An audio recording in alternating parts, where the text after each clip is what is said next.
There is an amazing locking stitch on the Pfaff Quilt Ambition 630. Now, tell you the truth, you have to practice using this so you know when it makes sense to use it.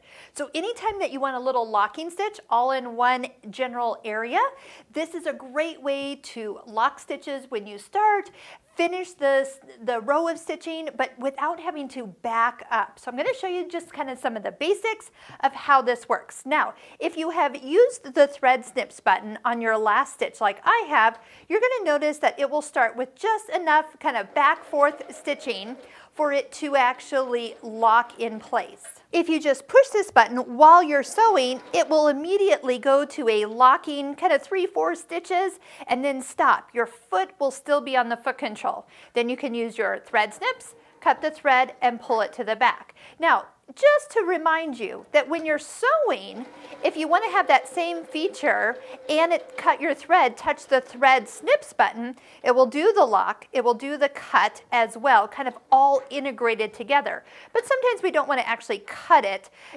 when we're done locking it. For any particular reason, you're not using your thread cutter, that would make sense. So here's another use for it. When you do touch it, you're going to notice that this little indicator comes on, like a pattern end.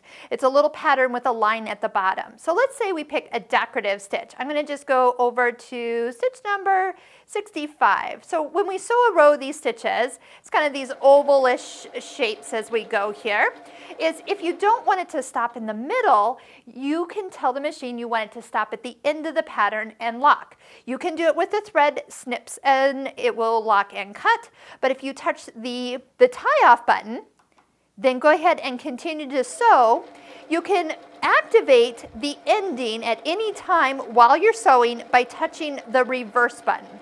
Then when it gets to the end, you'll see that it'll lock and then it will finish and stop with your foot once again on the foot control. Touch your thread snips if you want to use that, or move to where you are restarting your stitch. But what's really nice is that it finishes the pattern and you don't have a half of a pattern kind of ending at the end or not ending at the end. So it does take a little bit of practice to figure out where and when to touch it and when to get it to be how you want it to turn out. This is one feature we use a lot in our Pfaff Stitching Cosmos online course as we begin and end decorative stitches throughout all of our blocks. So if you want to check out what that Stitching Cosmos course is all about, click on the links below this YouTube video and you can even watch 10 videos for free.